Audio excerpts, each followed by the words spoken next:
माननीय अध्यक्ष महोदय, योजना पूरे देश के हर जिले के हर किसान के लिए है। योजना की इकाई भी पहले कभी विसंगतियां होती थी कि ब्लॉक को इकाई बना दिया जाता था। अब ग्राम पंचायत को इकाई बनाया गया है ताकि ग्राम पंचायत में अगर किसान का नुकसान हो तो उस किसान के नुकसान की भरपाई ढंग से की जा सके। जो पहले की योजनाओं में कमियां थी वो हमने दूर करने का काम किया और इसके साथ हर ग्राम पंचायत में क्रॉप कटिंग एक्सपेरिमेंट कम से कम 4 किए जाएंगे, ये आवश्यक कर दिया है। फिर एक और हमने नवाचार किया है प्रधानमंत्री जी के मार्गदर्शन में। अब नुकसान का आकलन नजरी नहीं, रिमोट सेंसिंग के माध्यम से 30% कम से कम करना अनिवार्य कर दिया गया है, ताकि अगर रेवेन्यू का अमला करता है तो कई बार गड़बड़ होने की संभावना रहती है। ये बात सही है कि कई बार क्लेम के भुगतान में देरी होती है, लेकिन उन देरियों में हमने सारे कारण देखे। अभी तक जो व्यवस्था है माननीय अध्यक्ष महोदय, राज्य सरकार से उपज डेटा प्राप्त होने के 1 माह के भीतर दावे की गणना की जाती है। देखो, हम पॉलिसी बनाते हैं, उसको ठीक से इंप्लीमेंट करना राज्य सरकार का भी काम है, राज्य सरकार का काम।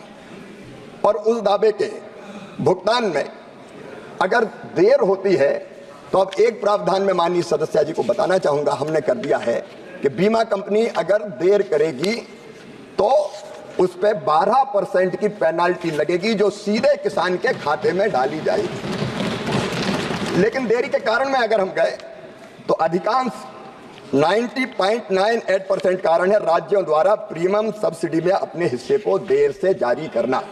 माननीय अध्यक्ष महोदय, मैं आपके माध्यम से राज्य सरकारों से निवेदन करना चाहूंगा, तमिलनाडु की राज्य सरकार से भी निवेदन करना चाहूंगा कि वो अपनी तरफ से प्रीमियम की सब्सिडी में अपना हिस्सा जारी करने में देर ना करे। 90% से ज्यादा देरी इसलिए होती है, कई बार उपज के आंकड़े विलंब से प्राप्त होते हैं, कुछ मामलों में बीमा कंपनी और राज्य के बीच विवाद कुछ होता है, कई बार किसानों के कुछ नंबर गलत आ जाते हैं, उसके कारण थोड़ी देरी होती है। लेकिन पहले एक और व्यवस्था थी कि राज्य सरकार जब प्रीमियम की अपनी राशि देती थी तभी केंद्र सरकार अपना हिस्सा देता था। हमने एक प्रावधान और किया है कि हमने राज्य के शेयर से अपने आप को डीलिंग कर लिया है और केंद्र सरकार अपना शेयर तुरंत जारी करेगी ताकि किसान के भुगतान में देरी ना हो। केंद्र सरकार का जो हिस्सा है वो तो उसको मिल ही जाए। और फिर मैं माननीय सदस्य जी को आश्वस्त करता हूं कि अगर क्लेम प्राप्त करने में देर होगी किसान को तो इसी खरीफ की फसल से ये 12% पेनाल्टी लगा के सीधे किसान के खाते में डलवाने का काम होगा।